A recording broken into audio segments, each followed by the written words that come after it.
Hoy hemos seleccionado una de las doctrinas que se desprende de la doctrina de la Iglesia, y es la doctrina de la gracia. Pastor Darwin, bienvenido, y hoy tenemos la ocasión, la maravillosa oportunidad que Dios nos da de compartir esta doctrina. Desde lo que usted ya investigó, ¿qué es gracia? Gracia es regalo o don no merecido. Si uno es muy concreto. Regalo no merecido. Y cuando uno va a la Biblia puede descubrir que definitivamente la palabra gracia se encierra en dos, que dice la salvación es de Dios. Es decir, que el hombre lo único que coloca es el pecado, ¿no? Lo único que aporta. Eso, que aporta es el pecado. Porque la salvación es de Dios. Y en ese orden de ideas es muy interesante que usted se detenga a pensar en aquello que se llama la gracia. Hoy vamos a tratar de aclarar la gracia como doctrina inicialmente, porque hablar de la gracia como doctrina es hablar de una de las características de Dios, diría yo, que son eternas, como Dios. Dios en sí refleja su gracia a través de todo lo que los mortales podemos vivir, sentir y disfrutar. Creo que cuando hablamos de la gracia, estamos simplemente diciendo que es eterna, que es desde y hasta, porque nada de lo que los humanos hoy disfrutamos hicimos algo para merecerlo.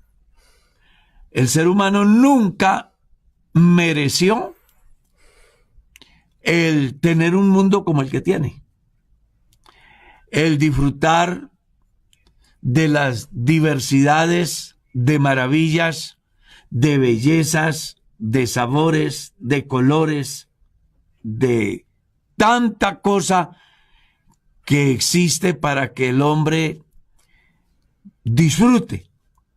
Porque no sé si a usted le pasará, pastor, pero en mi caso personal, cuando voy a la Plaza de las Flores y veo esa diversidad de colores, a la plaza donde distribuyen el alimento, esa diversidad de frutas, de fragancias, de cualidad que cada fruta tiene. Cuando voy al expendio de las carnes, la diversidad que hay. Y uno dice, ¿será que yo hice algo para merecerlo? Y la respuesta, ¿cuál es? No. No. Son simplemente una expresión del regalo de Dios, de la gracia de Dios. Entonces es bueno que pensemos en ese campo. Ahora, hay diferentes posturas, ¿no? Sí. Con respecto a la gracia. ¿Cuáles encontró usted? Hay como una línea de pensamiento que habla acerca de la esa gracia. Palabra gracia se desprende una diversidad de conceptos. Sí, de la gracia común y de la gracia especial, que habla un poco como del concepto de que Dios a toda la humanidad le otorga regalos, beneficios, y en relación con quienes aceptan su amor y se convierten en sus hijos a través de creer en Dios, pues es como si Dios les diese unos regalos en particular. Pero bueno, eso es digno de discusión y de aclaración con base en el sustento bíblico. Otros, en cambio, consideran que la gracia es común a todos los individuos por el hecho de que Dios la otorga como regalo a todos, aunque no todos la acepten como don salvífico. esas básicamente son como las posturas más comunes alrededor de esto, aunque hay varias cosas interesantes a pensar. ¿Existe diferencia entre gracia y misericordia? Claro, claro, porque la gracia, como usted lo dijo al principio, se encierra en muy pocas palabras, un don inmerecido. Pero cuando hablamos de la misericordia, estamos diciendo que Dios no nos ha pagado a nosotros conforme a nuestros hechos. O sea, nosotros merecíamos la muerte, pero Él por su misericordia nos dio la oportunidad de la vida. O sea que podría uno decir que misericordia es no dar y gracia es dar. Misericordia es no pagar conforme a. Gracia es dar a pesar de. Vale. Muy ¿Está interesante. claro? Sí, señor, muy interesante. Y hay otra palabra importante ahí que es amor. Porque la palabra gracia, la palabra misericordia y la palabra amor son diferentes. La palabra gracia ya dijimos que es el regalo de Dios que el hombre no merece. La palabra amor es que Él, a pesar de nuestro comportamiento, nos ama y nos amó desde antes. De la fundación del mundo. Claro. Y como si fuera poco, dice con amor eterno hacia el futuro. Mientras que cuando hablamos de la palabra misericordia es sencillo. Dios no nos ha pagado conforme a nuestros pecados. O sea que podríamos pensar que el amor de Dios es un absoluto. Claro. No puedo hacer nada para que me ame más, pero tampoco nada de lo que yo haga hará que me ame menos. No. El amor de Dios es eterno, es perfecto, es absoluto. Las consecuencias que vive el hombre son el resultado de sus acciones. Y nada tiene que ver en que Dios le ame menos o le ame más. Su amor es estándar. Me gusta pensar en eso. Eso es muy importante. Porque imagínese usted que Dios nos amara conforme a. Entonces se comporta un poquito mejor y lo voy a amar más. No. De tal manera amó Dios al mundo. ¿Ya? Sí. Entonces es muy importante que tengamos en cuenta eso. Pero hablar de la gracia es muy interesante. Y yo quiero que entremos a ese campo porque, según dice Pablo en la carta a los Efesios en su capítulo 1, enseña que no había mundo, universo, creación, Y él ya. y Él ya había pensado en nosotros. Sí. Escuche, no existía sol ni luna, ni nuestro sistema solar y los múltiples de millones que hay, que apenas está comenzando a descubrir la NASA. Yo estaba mirando ayer, fue muy interesante ese informe de lo que han descubierto. Y dice que de ahí para allá hay cosas pues que todavía no. Y yo estoy seguro que el hombre terminará sus días a través de la ciencia investigando toda aquella infinidad, toda aquella inmensidad, y no la va a alcanzar. Pablo dijo, profundidades de la sabiduría y del conocimiento de Dios, que se hace visible a través de las cosas creadas, que están, algunas de ellas, lejas del alcance del ser humano, pues no existe ciencia ni tecnología que alcance a penetrar lo profundo del señorío, de la creatividad, de la soberanía de Dios. Eso hará que el hombre vive en una continua búsqueda. Desde que yo era niño, están buscando un eslabón perdido, ¿no? La razón del por qué está esto aquí. Y todos los días salen nuevos argumentos. Pero lo cierto es que cada descubrimiento que hagan, lo que debe decirle al cristiano y al ser humano común y corriente es que la gracia de Dios es infinita. Porque, como dijo el apóstol Pablo, en él fuimos escogidos desde antes de la fundación del mundo. Y esta semana estábamos argumentando aquí que no existe el hombre por causa del mundo, o el universo por causa del mundo, perdón, del hombre. El hombre, a ver, creo que estoy confundiendo el término. No existe el hombre por causa del universo, sino el universo por causa del hombre. O sea, Dios creó el universo como el hábitat para el ser humano, ¿cierto? Sí, que yo le contaba acerca de una interesante cinta. Sí. En la que como tarea Interestelar se llama. Es hecha, el director se llama, es el escritor y director de la película se llama Christopher Nolan. Y ellos intentan buscar universos o mundos donde pueda ir el hombre y no encuentran ninguno. No encuentran ninguno. Y es interesante, no se trata de hacer apología de eso, ni más faltaba, sino de ver cómo el mismo ser humano ha entendido que este es el lugar con las condiciones adecuadas, precisas, óptimas, hechas para nosotros. O sea que sí tiene sentido el hecho de que fue el universo hecho, este universo hecho por causa nuestra y no nosotros por causa del universo. Yo quisiera decirle algo para introducir como esas preguntas activadoras que me parecen a mí que a la gente le pueden ayudar. Y es el hecho de que nosotros en esa línea de pensamiento del apóstol Pablo a la iglesia en Éfeso, vemos que él les plantea un concepto interesante. En el capítulo 2, el verso 8, él es categórico al decir, porque por gracia sois salvos por medio de la fe, y esto no de vosotros, ni siquiera la fe, pues es un don de Dios. Y el 9 dice, no por obras, para que nadie se gloríe. Cuando se mira el texto, es muy importante hacer la diferencia entre gracia como doctrina y gracia como dispensación.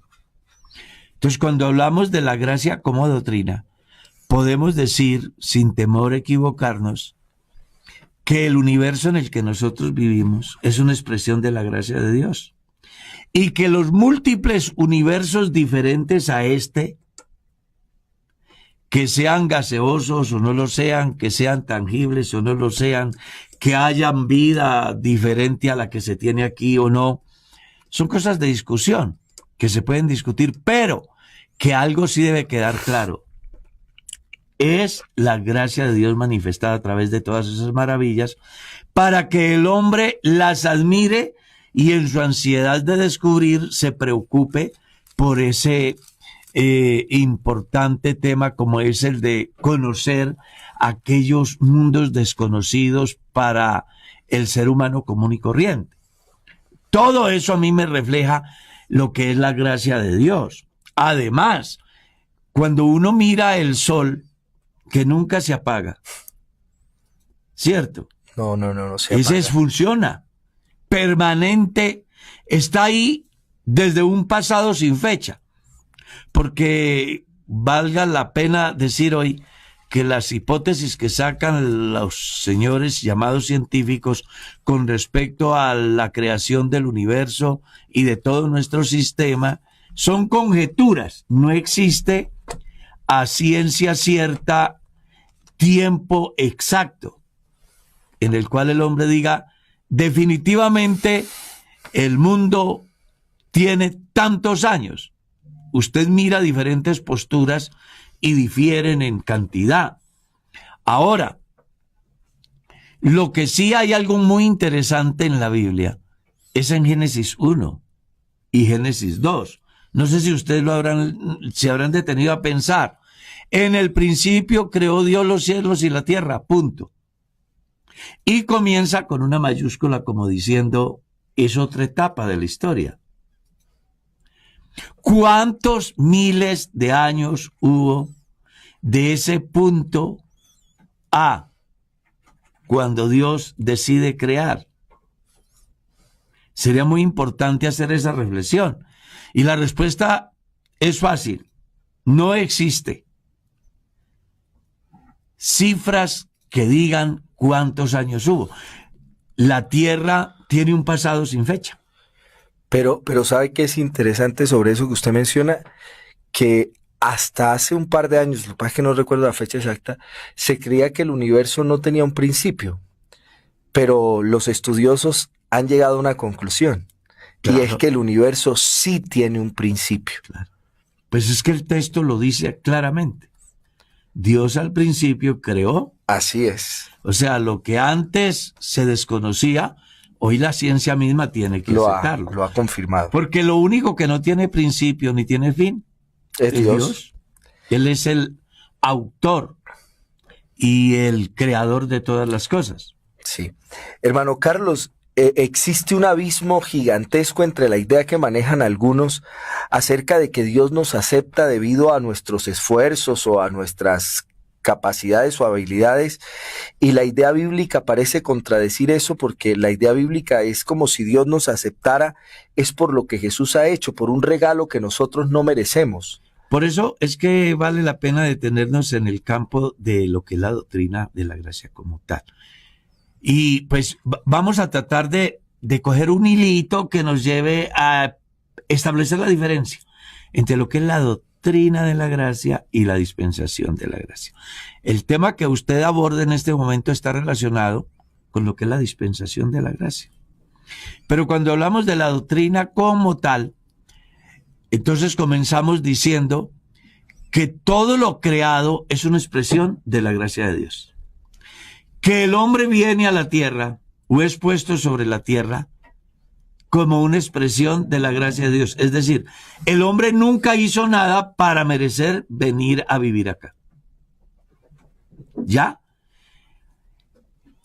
En el campo inclusive de la procreación de la especie humana como de todas las especies, encuentra que Dios en su gracia le plació aquellas especies diferentes a la especie humana para que el hombre las disfrute, las aproveche, las cuide, las valore. Y cuando hablamos en el campo mineral, vegetal y otros, pues todo dice la Biblia que lo ha puesto Dios bajo la autoridad del hombre. La pregunta es, ¿merecía el hombre tanta generosidad? ¿Y cuál es la respuesta? No. Entonces, ¿por qué podemos?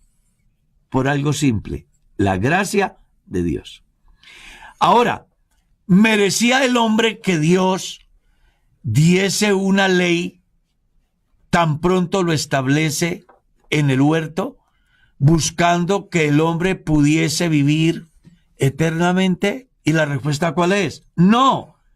Pero Dios en su gracia le ha placido hacer una ley que estaba encerrada en un mandamiento. Y mandó Jehová Dios al hombre, diciendo, de todos los árboles que están en el huerto, de sus frutos podrán comer. Pero del fruto que produce el árbol de la ciencia del bien y del mal, no vais a comer, porque el día que comáis del desierto moriréis.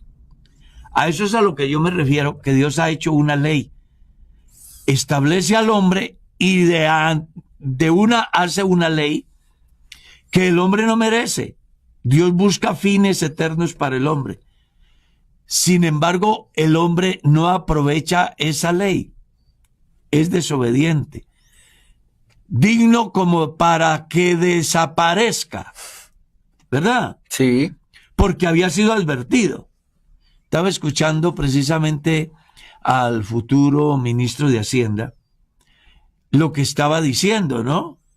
Que las personas que evadan impuestos van a pagar con cárcel, y téngalo por seguro que así va a ser esa ley.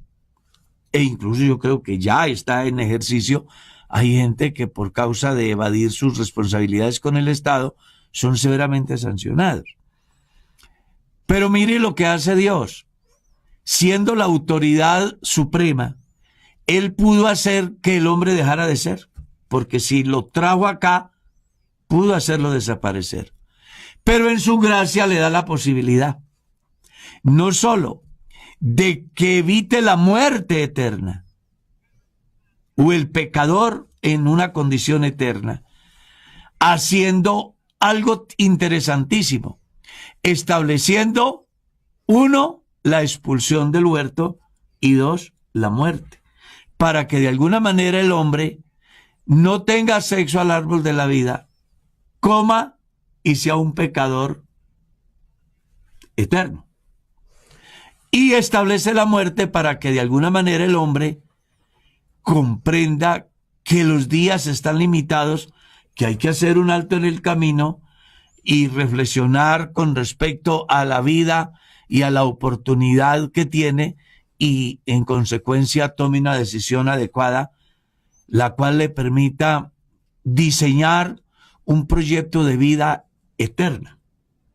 Porque los mortales, desafortunadamente en la tierra, pues hacen sus proyectos de vida que solo van hasta la pensión, la casa, la finca. Sí.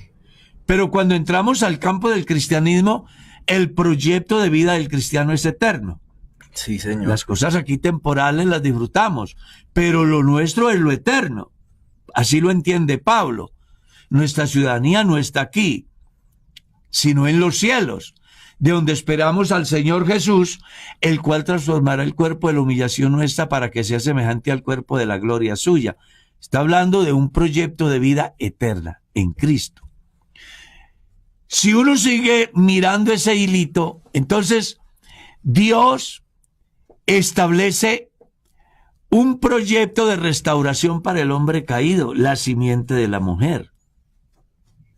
Apuntaba a la persona de Jesús. O sea, Génesis 3:15 es otra nueva expresión de la gracia de Dios para con el hombre. Claro, porque el hombre lo que merecía era la muerte, y Dios en su infinita gracia se provee una solución. Dios solo ha sabido darnos regalos. Claro, hay una anécdota muy bonita por ahí que vale la pena y quiero compartirlo. Dice que alguien hizo un barquito, ¿no? Y algún día, por alguna circunstancia, pierde el barquito y alguien lo recupera y lo llevan a un museo. Y un día cualquiera llega el creador del barquito y ve el barquito en el museo y se acerca a preguntar ¿qué vale? Le dice que vale $50, una cifra por decir, ¿no? Y él hace el esfuerzo hasta recuperar el barquito. Y una vez que lo tiene en sus manos dice, 2 veces mía o mío. Yo lo hice y yo lo compré. Como para ilustrar este campo, Dios hizo al hombre conforme a su imagen y semejanza. El hombre se ha perdido. Y Dios, en su proyecto divino, elabora el mecanismo o hace la forma de recuperar ese barquito llamado hombre a través de una obra que es trascendental y que a partir de esa obra el mundo o la historia de la humanidad y del universo se partió en 2, antes de y después de. Ahora, luego viene Dios y establece en ese proyecto esa preciosa línea mesiánica que va a pasar desde Abel, que va a pasar a Abraham, Isaac, Jacob, Judá, hasta llegar a David, Cristo, ¿no? Hablando de el reino o el pacto davídico. ¿Cree usted que la gente merecía ese hilo que llevaría a la humanidad a tener un encuentro personal con su Creador? Y la respuesta es no, solo por su gracia. Ahora Dios escoge un pueblo como el pueblo de Israel. Llama a Abraham, según Génesis 12, y le dice, vete de tu tierra y de tu parentela al lugar que yo te mostraré, y voy a hacer de ti una nación grande, y voy a bendecir a los que te bendigan, y a los que te maldigan los voy a maldecir. Si sigues leyendo la Escritura y miras todo el proceso, vas a descubrir hasta que Abraham se convierte en una gran nación que llega a tener 12 patriarcas, entre los cuales hay uno que se llama Judá, que entre otras cosas era un hombre que según las características en las bendiciones que Jacob da, era como un león. Y de esa tribu va a venir más adelante la persona de Jesús. Pero hay algo muy interesante que yo quiero destacar en este desarrollo de este tema. Y es que Dios establece al pueblo, no merecen, porque son nómadas. Y Él les da un territorio que se llama el Estado de Israel. ¿Cómo pueden ellos llegar a tener un país cuando no tenían nada? Bueno, por la gracia. Dios les regaló ese país. Entonces Dios es injusto porque ha expropiado a los que habitaban allí. No, Dios no es injusto. De Jehová es la tierra y su plenitud, el mundo y los que en él habitan. Simplemente les dice a estos, van a ocupar otro lugar porque este pedazo de finca se lo voy a dar al hijo de Abraham. Y ha establecido allí a su pueblo Israel. Han sobrevivido a miles de guerras, a cualquier cantidad de persecución, al exterminio terminado por diferentes líderes políticos del mundo. Sin embargo, están ahí. ¿Eso qué le dice al ser humano? La gracia de Dios para con ese pueblo. Porque han fallado como usted no se lo imagina. Han sido desobedientes como usted no se lo puede imaginar. Sin embargo, Dios en su infinita gracia le sigue dando. Y le sigue dando. Y si usted mira el capítulo 19 y el capítulo 20 del libro del Éxodo, va a descubrir que es el único pueblo para el cual Dios se ocupa en legislar. ¿Qué había hecho ese pueblo para merecer que Dios hiciera una ley perfecta? Nada. Nada. Pero Dios lo hace. ¿Por qué lo hace? Por su gracia. Por su gracia. Mirar ese desarrollo en todos los aspectos, hasta la aparición de nuestro Señor Jesucristo, como dice San Juan capítulo 1, a lo suyo vino, es decir, a su creación, a su mundo, porque de Jehová es la tierra y su plenitud. Él vino a lo que Él creó. Y los suyos, ¿cuáles? Lo que Él había elegido como pueblo. Porque recuerde que hay 4 clases de hijos de Dios. Los ángeles por creación, Adán y Eva por creación, Israel por elección, la iglesia por adopción. Entonces uno mira ese campo y llega a una conclusión interesante. Dios, sin el hombre merecerlo y de una manera especial el pueblo de Israel, a Dios le place hacerse presente en el escenario humano en condición humana. Por eso es que me apasiona ese capítulo 35 del libro del profeta Isaías, el verso 4. Dios mismo en persona, dice la Vulgata Latina. Dios mismo en persona. Y en la carta a los Hebreos uno lee, Jesús es el retrato vivo de Dios. Las versiones modernas dicen la imagen misma de su sustancia. En otras palabras, la esencia hecha materia. ¿Cierto? Visible. Sí, la personificación. La personifica. La única persona de Dios. Uno dice, ¿merecía el pueblo semejante expresión de gracia? No. No. Ese pueblo hubiese merecido morir. Es más, en las diferentes rebeliones que tuvo el pueblo en la peregrinación hacia Canaán, hubo un momento en el cual Dios dijo a Moisés, retírese, que yo voy a acabar este pueblo, a exterminarlo y te voy a poner sobre alguien mejor, porque él puede. Pero su gracia es tal que le sigue dando. Recuerde que gracia es dar. Y Dios lo que ha hecho es dar oportunidades, dar soluciones, dar salidas, dar sustento. Es apasionante lo que sucede en la peregrinación. Cuando les escaseó el pan, Él les envió el maná del cielo y les sirvió hasta el día que llegaron a la tierra que ya había productos del campo. Ese día terminó el maná. La ropa no se envejeció. Los zapatos crecieron como crecían sus pies. Uno dice, esto es demasiado. ¿Cómo pudo ser?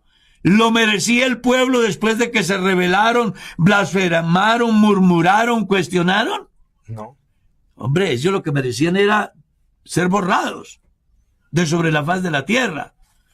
Pero uno mira ahí la gracia de Dios como tal. Esa gracia de Dios basta la eternidad, no solo para Israel, sino para los cristianos salvos de todos los tiempos, porque ninguno es digno de estar con Dios para siempre, pues el pecado había hecho o ha hecho una separación entre Dios y el hombre. Pero Dios en su gracia nos da esa posibilidad a través de su expresión más grande de amor, que es la que menciona Juan. De tal manera amó Dios al mundo, que ha dado a su Hijo unigénito, para que todo aquel que en él cree no se pierda, sino que tenga vida eterna. Cuando estemos en la presencia de Dios, todos aquellos santos del Antiguo Testamento, como los santos del Nuevo Testamento salvos por gracia, estemos allá, no es porque lo merezcamos, no es porque nos lo hayamos ganado, no es porque lo hayamos comprado, es porque Él nos dio esa gracia de disfrutar una eternidad con Él. A eso es a lo que yo le llamo la doctrina de la gracia, que tiene una cobertura en el campo de la existencia como del sustento y como garantías que van más allá de lo humano, de lo finito, garantías eternas para las cuales el hombre no trabaja. Viene a mi mente lo que el pastor citaba ahora. No es por obras, para que nadie se gloríe. No hay un solo mortal que obtenga el privilegio de la salvación porque se lo merezca, porque haya trabajado, porque lo haya ganado, porque lo haya comprado, sino que Dios se la dio. Y ahí, eso que llamamos eternidad con Dios, nos muestra a nosotros el proyecto de su gracia desde y hasta la eternidad. Pero en ese manejo de gracia hay algo muy importante, y es que Dios abre un espacio, que es el que nosotros llamamos como dispensación de la gracia. Lo llamamos así porque recuerde que Dios se dedicó hasta Malaquías a salvar, a guardar, a cuidar, a prosperar, a bendecir a un pueblo que Él había elegido. Se llama el pueblo de Israel. Pero a partir de Joel capítulo 2, el versículo 28, Dios va más allá. Hace que el profeta dé un anuncio importante. En los posteros días, dice Dios, hablando del futuro en el momento que se da la profecía, derramaré mi espíritu sobre toda carne. Y dice, sobre mis siervos, sobre mis siervas, derramaré mi espíritu. No habrá diferencia. Cosa que hasta el tiempo de Malaquías, inclusive de los evangelios, lo que era el Espíritu de Dios estaba sencillamente destinado al profeta. Y que además era circunstancial, Porque ustedes leen, vino el Espíritu de Jehová sobre mí. Y si vino sobre el profeta era porque no permanecía en él. Pero a partir de la profecía, dice Dios sobre toda carne, haciendo alusión a la apertura de una puerta llamada gracia, que nosotros llamamos dispensación, que otros llaman pacto de gracia, pero que nosotros le llamamos dispensación de la gracia, donde Dios le abre la puerta ya no a un pueblo por elección, sino a un mundo entero que quiera ser adoptado, que se encuentre sin Dios y sin nada en el mundo, y que entienda que en Él está la más grande oportunidad, y entonces acepte la propuesta de la adopción, que se logra. ¿Por qué se logra? Por la gracia, a través de un periodo de tiempo que se llama la dispensación de la gracia. Que la gracia, como dijimos al principio en el campo de la doctrina, parte de Dios y termina en Dios. Pero la dispensación de la gracia sí tiene un principio y tiene un fin. ¿Cuándo comienza la dispensación de la gracia? Algunos dicen que con la resurrección de Jesús. Por lo menos eso fue lo que enseñó los sabios de la iglesia, ¿no? A hacer en Lesfón. Dicen que es a partir de la resurrección. Otros piensan que es a partir de Hechos 2, donde el Espíritu Santo se manifiesta, y entonces hay allí habitantes de todas las naciones bajo el cielo, y son evangelizados por los discípulos que habían esperado hasta el día de Pentecostés, donde fueron llenos del Espíritu Santo y comenzaron a hablarles en el idioma de los que habían ido a la fiesta a Jerusalén. Entonces piensa algunos que ahí comienza la dispensación de la gracia. Otros creen que es en Hechos capítulo 13 cuando se hace el primer viaje misionero a los gentiles. Son hipótesis. Lo que sí debe de quedar claro es que la dispensación de la gracia, a mi juicio, porque es un concepto, tiene su verdadero sentido cuando se cumple lo que Pablo escribe en la carta a los Romanos, diciendo, Cristo murió por nuestros pecados y resucitó para nuestra justificación. Porque el fin de la ley es Cristo, para justicia a todo aquel que cree en él. En síntesis, yo podría decir que con la muerte de Cristo se le pone fin a la ley, con la resurrección de Cristo se le abre la puerta a la humanidad para que alcancen la justificación por la fe en Cristo Jesús, puesto que ya la ley deja de cumplir su función en el campo de la normatividad exclusiva para un pueblo, haciendo posible que por la obra redentora de Jesús, cualquier persona en cualquier parte del mundo, sin distinción de clase ni de color, puedan alcanzar en Dios ese privilegio de la salvación. Entonces, cuando hablamos de esa dispensación de la gracia, hablamos de un tiempo que se abre con la resurrección de Cristo y que va a terminar con el arrebatamiento de la iglesia. ¿Cuánto tiempo es ese periodo? Hasta el momento van 2000 años, ¿cierto? Más de 2000 años van. ¿Cuánto tiempo durará? No sabemos. Nadie puede decir cuándo termine este tiempo.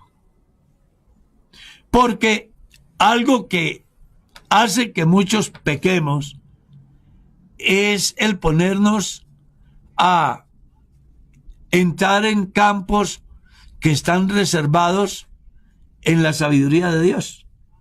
Cuando las personas se atreven a señalar año, mes, día, hora, ya se equivocaron. Jesús dijo el día ni la hora. Nadie lo sabe. Nadie. Entonces, si uno se detiene a pensar en eso, pues es posible que el Señor Jesús venga hoy. Así es. Pero también es posible que vayamos al sepulcro y Él no haya venido. Pablo fue enfático en el capítulo 4 de la carta a los tesalonicenses, ¿lo recuerda? Quiero, hermanos, que no os entristezcáis como aquellos que no tienen esperanza, porque si creemos que Cristo murió y resucitó, así también traerá Dios con Jesús a todos los que durmieron en Él. Y explica cómo, porque el Señor mismo, con voz de mando, con voz de arcángel, con trompeta de Dios descenderá del cielo y los muertos en Cristo resucitarán primero. Y mire lo que dice, luego nosotros, los que habremos quedado. O sea, en el pensamiento de Pablo estaba aquello de que él no iba a sufrir la muerte. O sea, que el arrebatamiento iba a ocurrir en un corto tiempo, al punto que él no iba a morir en ese periodo. Ahí es donde yo quiero hacer énfasis. Porque cuando nosotros metemos a Dios en el tiempo nuestro, nos equivocamos. Porque nosotros sí estamos sometidos al tiempo y al espacio. Él no. Él es eterno. Él no envejece. Él no cambia. ¿Cómo será que la Escritura dice 1000 años delante del Señor son como un día o como una de las vigilias de la noche? Y entonces ahí es donde tiene razón el escritor a los Hebreos cuando dice un poquito. Y en esa palabra poquito es donde yo quiero detenerme, porque los poquitos de Dios son eternidades para nosotros. Pues saque la conclusión. El Espíritu Santo dijo a la iglesia dispersa en el mundo, un poquito, y el que ha de venir vendrá. Y eso lo dijo en el año 60, 55, 60 después de Cristo. Y ya van 2000 años.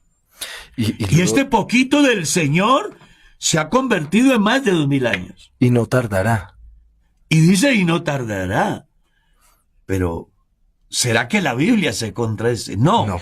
Lo que pasa es que aquí tenemos que poner los pies en la tierra. Por eso cuando uno escucha a los escatólogos del último tiempo señalando una cantidad de cosas, que la guerra entre Ucrania y Rusia, que es la profecía de Ezequiel, hombre, están lejos del contexto bíblico, porque la profecía va enfocada 1000 años después de que la iglesia se vaya, como mínimo. La iglesia se va, vienen 7 años, que Daniel le llama la semana 70, que en el Evangelio aparece como el periodo de la gran tribulación, que en la profecía aparece como el aprieto de Jacob, y luego viene el juicio de las naciones según San Mateo, capítulo 25, verso 31, luego viene el reino, según Apocalipsis 20, el milenio, y después del milenio, Satanás será suelto, y saldrá a engañar a las naciones, preparará un gran ejército, y entonces ahí es donde viene la palabra de Gog y Magog. Entonces, por eso las personas tienen que poner cuidado al leer la Biblia y al explicarla, porque podemos llevarla a donde no ha llegado, ni debe de llegar. ¿Ya?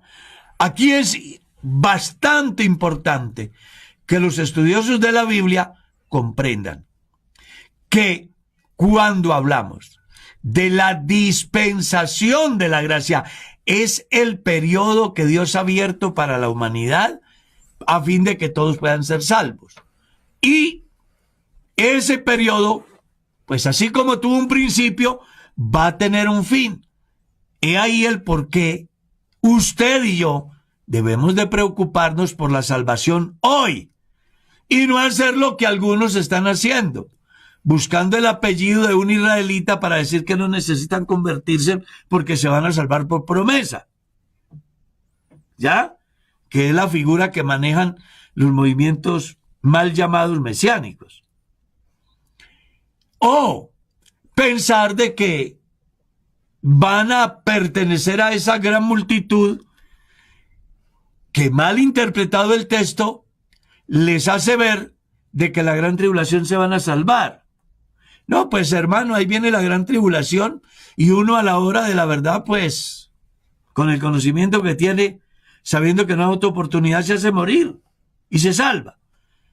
También desconociendo el contexto, porque si los lectores de la Biblia le ponen cuidado a ese pasaje a partir del capítulo 4 del libro de Apocalipsis, entonces descubrirá que a partir del capítulo 4 Juan está en el cielo viendo los eventos que se dan allá y teniendo la visión de lo que se da acá. Y esa multitud del capítulo 7, verso 9, Juan no le está viendo en la tierra, le está viendo en el cielo. Y mientras eso pasa allá en el cielo, aquí en la tierra hay gran tribulación. Entonces el texto lo que está diciendo es, no les tocó.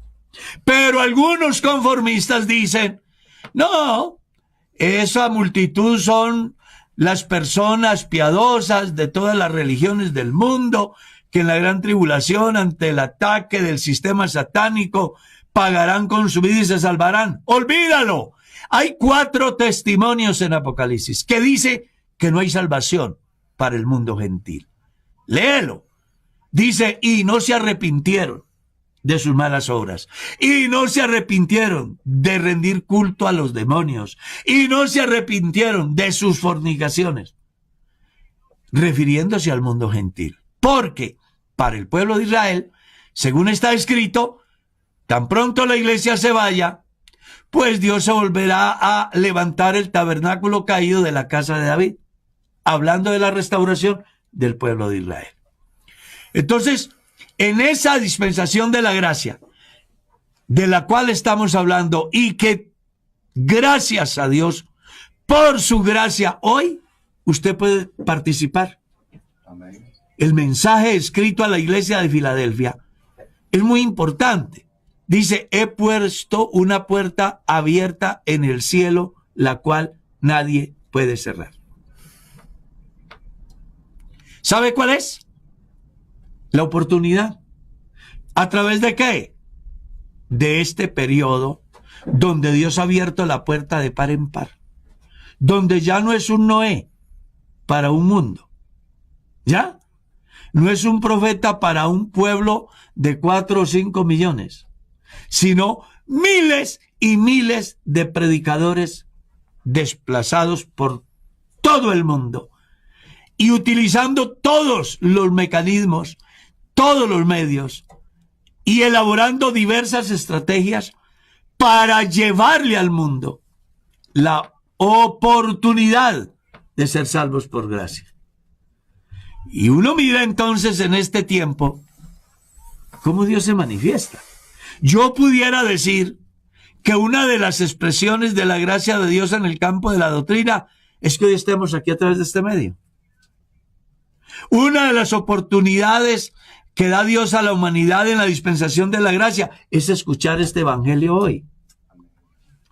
Por eso es que aparece tan repetidas veces en las escrituras la enseñanza, si hoy oyeres su voz. Porque hoy es el día aceptable. Porque hoy es el día de salvación. Porque hoy ha llegado la salvación a esta casa. ¿Ya? Ojalá que cada persona alcance a comprender lo que en sí representa esta gracia de Dios, que en el campo de la doctrina nos debe de llevar a las oportunidades que sin merecer Dios nos ha dado, y que en el campo de la dispensación la puerta nos la ha abierto de par en par, de tal manera que el que no sea salvo hoy no es porque no tenga la oportunidad. Es porque no quiere. Es porque no quiere. Y que encuentra uno en las escrituras de una forma amplia esa posibilidad. Haciendo eso sí, que el hombre haga lo que tiene que hacer. Porque hay un caso aquí muy interesante. Y es que muchas personas les interesaría que Dios los salvara. Todo el mundo quiere que Dios los salve. Pero no quieren hacer lo que ellos deben de hacer para ser salvos. Entonces uno encuentra gente que dice, hermano, pues si Dios me tiene para ser salvo, Dios me traerá. Dios no lo va a traer. O sea, como una predestinación, algo así. No, y lo más grave, culpando a Dios. Termina siendo Dios el culpable de porque que él ellos se no pierda. aceptan la salvación. Sí, porque si Dios no me trajo, yo no tengo la culpa. La culpa la tiene Dios. Es duro. Y se les olvida que Dios deja claro cuál es el proceso. Si alguno quiere venir en pos de mí, yo no le impido, pero él tiene que hacer algo. ¿Qué? Negarse a sí mismo. La salvación está al alcance de todos, pero le enseña al hombre que renuncia ¿a qué? A la impiedad y a los deseos mundanos. O sea, Dios te salva por gracia en esta dispensación, pero tú tienes que hacer la parte que te corresponde. Dios no podía hacer llegar a la habitación de cada israelita el maná. De poder podía. ¿Por qué no lo hizo? Bueno, porque si ustedes quieren maná, vayan a buscarlo. ¿O qué? Dios no podía sanar al ciego Bartimeo a la distancia. Podía. Pero le dijo, dígale que se acerque, que haga lo que él puede hacer. Aquí es necesario que la audiencia entienda que Dios hace lo que usted no puede hacer, pero deja que usted haga lo que puede. Lo que puede hacer. La mujer no podía ser sana por sí mismo del flujo de sangre. Necesitaba que él la sanara, pero ella tenía que hacer su parte, acercarse y tocar el borde del manto. El leproso no podía ser limpio por su propia cuenta. Ya lo habían excomulgado de la comunidad y ya no podía estar en familia ni en sociedad. Pero hizo lo que podía, acercarse a donde estaba Jesús. Así que la salvación hoy es para todos. Cualquiera, en cualquier parte. Pero usted tiene que hacer su parte. Él dice, vengan a mí los que están trabajados. Si alguno tiene sed, venga a mí y beba. Y si está perdido, yo soy el camino. Y si están engañados, yo soy la verdad. ¿Cierto? Y si están muertos, yo soy la vida. Pero vengan, porque aquí es eso. Si queremos tener de Dios la salvación, no espere que Dios va a ir a cogerlo de la mano y sacarlo. Es usted el que tiene que tomar la decisión. Escuche, yo estoy a la puerta y ¿qué? Y llamo. Si alguno oye mi voz y abre la puerta, voy a entrar a él, voy a cenar con él y él va a cenar conmigo. Pero él tiene que oír y abrir la puerta. ¿Qué le parece? Entonces, en la dispensación de la gracia, todos los seres humanos podemos ser salvos. Si usted se condena, no vaya a decir que el culpable es Dios, porque no lo trajo. El culpable es usted, que aunque Dios lo llamó, tocó a la puerta, usted se hizo renuente y perdió la oportunidad. Pero hasta esta hora, la puerta está abierta, Dios está a su alcance y además te está diciendo, venga, que si está trabajado y cansado, yo lo hago descansar. El tiempo se nos fue, pastor.